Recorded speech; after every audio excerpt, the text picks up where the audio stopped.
no ar as leituras do mês, o que foi lido, as dicas e as coisas que você tem que passar longe. É agora aqui no Gibizinho.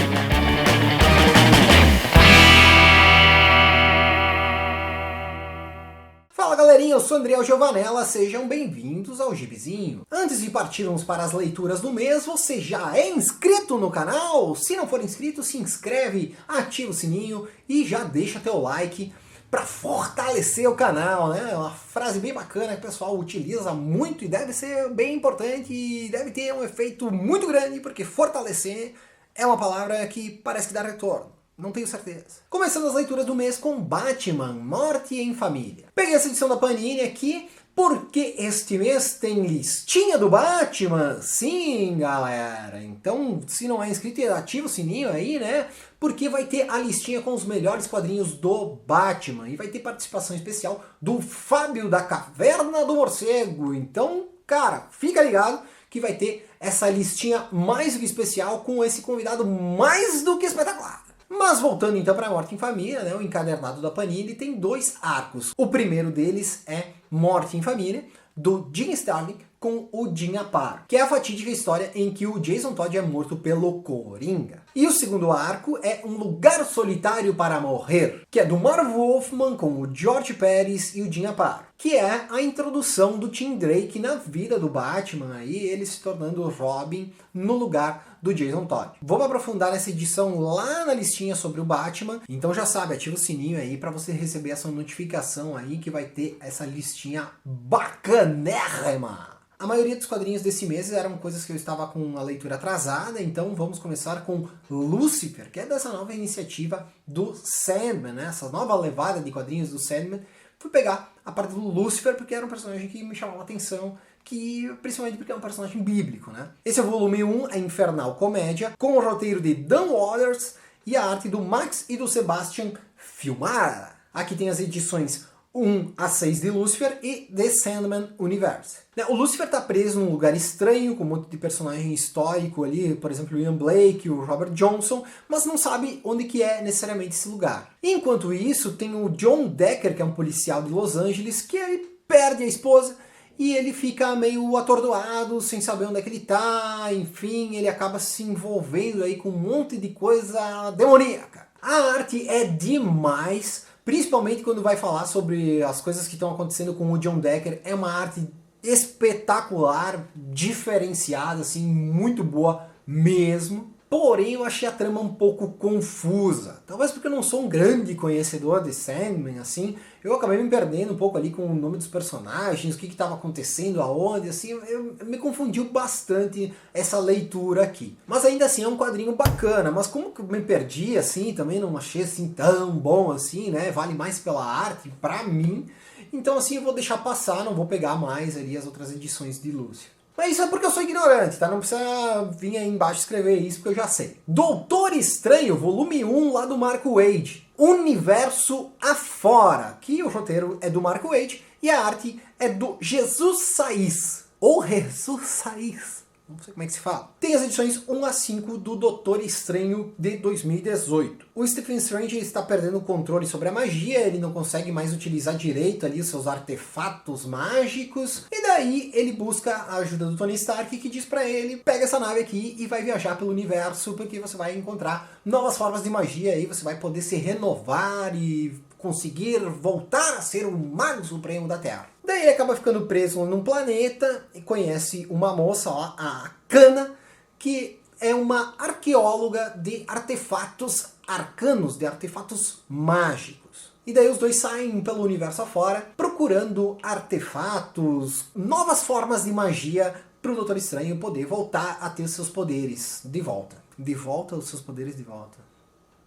A arte do Jesus Saiz, ela é bem boa, eu considero ele um dos grandes desenhistas aí da Marvel atualmente. Porém, essa história aqui me lembrou muito o arco lá do Empiricool, do Jason Aaron, no Doutor Estranho, que ele também não tinha mais magia e tal, e enfim, que ele tinha que retornar aos seus poderes, voltar a ter seus poderes, sei lá, aquela putaria toda lá. Que eu já não tinha gostado anteriormente. Aqui eu achei um pouquinho melhor do que aquela versão lá, talvez por causa do desenho, né? Aquele desenho lá era do Bacal, aquela bosta. Mas apesar disso, o Mark Waid ele usou muito muita solução fácil, assim, né? Ah, ele não sabe como procurar magia, daí ele encontra a moça que sabe como procurar. Ele precisa de novos artefatos mágicos e daí ele encontra um anão que faz isso. Sabe, soluções meio fáceis, assim, né? Então, é uma história bem legal, assim, ela é bem escrita, não é tão original, mas ela é bacaninha. Se você leu os 2 outros volumes, que já saiu, né, o volume 2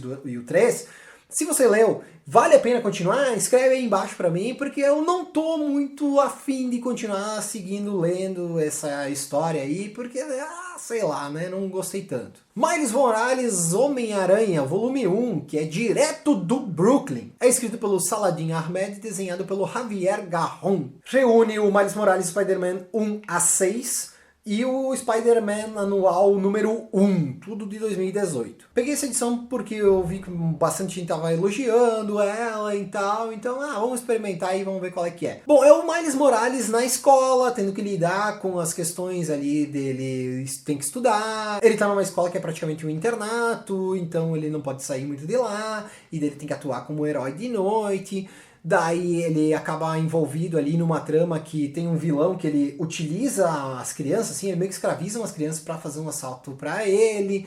Então, assim, é uma história legalzinha, assim, ela é bem desenvolvida, a arte ela é boazinha, assim, não chega a ser ruim, mas também não chega a ser assim, nossa, que legal a arte. Mas, assim, o principal que tem pra dizer dessa história aqui é que eu acho que ela é voltada para um público mais infanto-juvenil, assim, não fez muito a minha cabeça. Isso não é um problema, porque muito quadrinho que tá por aí, tu nota que apesar dele estar com personagens infantis, tu nota que é um quadrinho feito para marmanjo, né, para barbado. Então é muito bom que você renove o público leitor de quadrinhos, e acho que esse quadrinho aqui é muito bom para você dar para um seu primo, enfim, para um sobrinho aí, sei lá, enfim, para eles conhecerem um quadrinho que é mais juvenil, assim, e também nada contra quem for barbado e achar bem massa isso aqui, né? Isso aqui me remeteu muito aos quadrinhos do Homem-Aranha mesmo, Peter Parker, no começo das histórias dele, assim. Então eu acho que é um quadrinho bacana, mas pra mim não me tocou tanto, tá? Eu acho que vale mais pra uma galerinha mais jovem, juvenil e serelepe. E por falar em serelepe, vou falar do Homem-Aranha. Peguei aqui um arco pra fazer a listinha. Peguei um arco que eu não tinha lido ainda, que é Nada Pode Deter o Fanático. Ele é escrito pelo Roger Stern e desenhado pelo John Romita Jr. Essa é uma edição da Salvat, tá? Então são algumas histórias aí que o foco principal é esse final dela, que é o encontro do Homem-Aranha com o Fanático. Nessa história aqui tem muito da Madame Teia, né? Que é aquela moça, uma senhora que tem poderes de previsão, né? Ela consegue prever o futuro e daí ela meio que alerta o Homem-Aranha disso. E dela alerta sobre o caso do Fanático, que ele chega na cidade e os fanáticos, você sabe como que é, se tem que dar a volta em alguma coisa, o Fanático prefere passar no meio, destruindo tudo, foda-se. Então é o Homem-Aranha tentando parar o Fanático. É uma história bem bacana, tá? Não chega a ser um desbunde, mas eu acho que é uma história bem legal, assim, bem divertida, nos moldes clássicos do Aranha. É escrita pelo Roger Stern, que pra mim é um grande roteirista, e ninguém lembra de falar dele, né? Porque as histórias dele, assim, não é assim um marco revolucionário na história dos quadrinhos. Mas toda a história que eu leio dele é uma história bem divertida, saio bem feliz depois de ler a tal da história que tem o roteiro do Stern. E a arte do John Romita, né, ela tá bem bacana nessa época aqui. O Romitinha, ele ainda tava quase copiando o pai dele lá, o seu Romitão. Mas é um quadrinho bacana, vale a pena aí pra quem quer relembrar grandes momentos do Aranha. E por falar em relembrar, peguei Esquadrão Supremo do Mark Gruenwald com arte de Bob Hall, que saiu em Gibi Marvel Force, aquele formatinho lá da Globo, né, que tinha os personagens da Marvel. Esse quadrinho aqui, eu tinha lido ele só 2 edições, são 5 que saíram aqui no Brasil, e eu tinha achado estranho, não tinha achado necessariamente bom, porque eu não conhecia naquela época que eu li, eu não tinha lido o Watchmen, por exemplo, né, que já tinha saído aqui no Brasil, mas eu não tinha pego, né, eu era um molecote. E daí, quando que eu li isso aqui, eu achei ela estranha, porque eram os personagens da Liga da Justiça fazendo coisas estranhas. Mas é claro que não eram os personagens da Liga da Justiça, mas você notava que eram eles. Então nós temos aqui nesse grupo, nós temos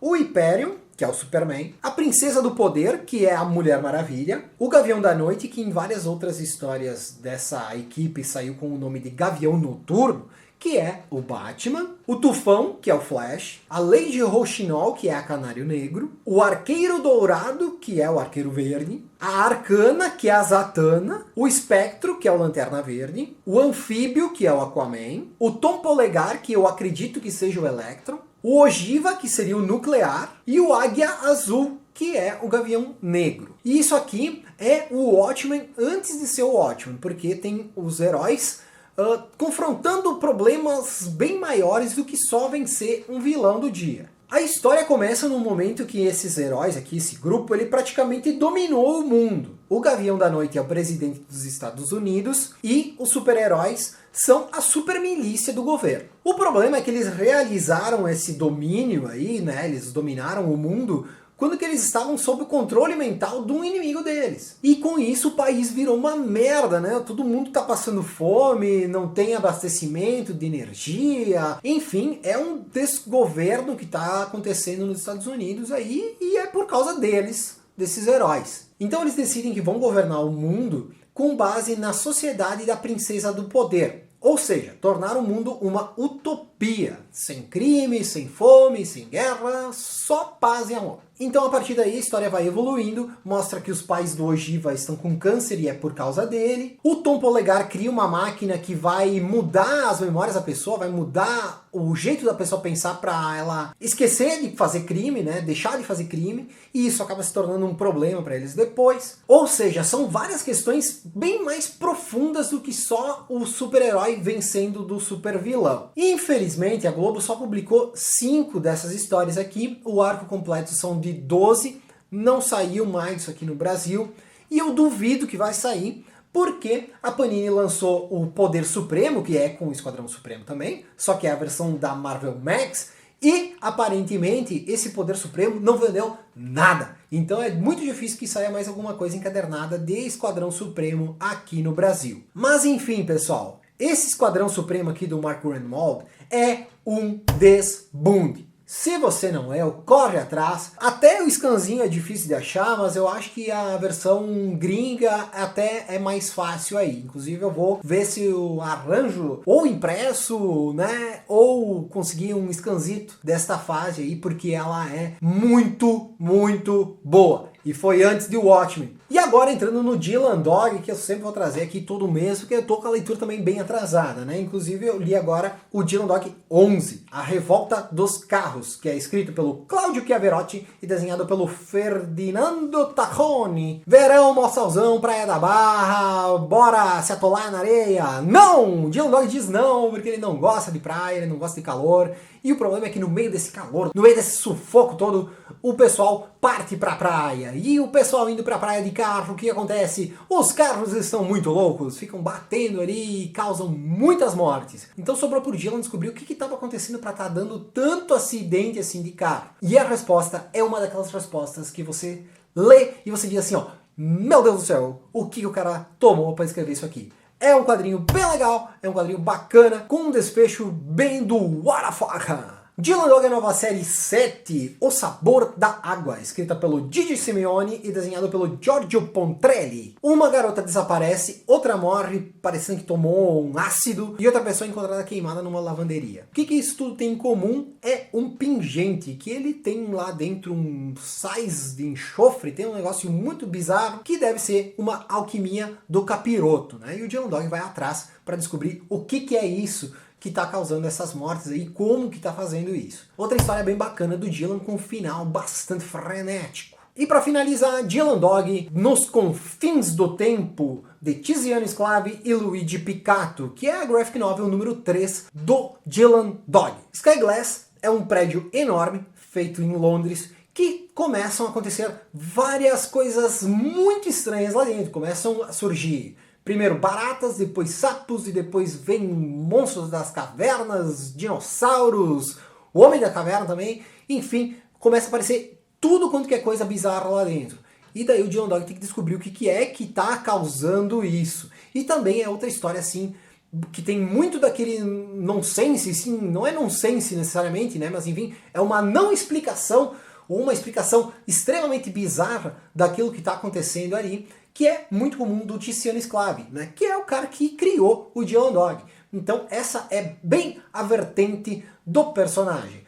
É um quadrinho bem bacana, acredito que se você gosta do Dylan Dog, vale muito a pena pegar essa edição. Certo, galerinha? Por hoje era isso nas leituras do mês. Não se esqueça de indicar quadrinhos para eu ler aí também. E até a próxima. Um abraço e tchau!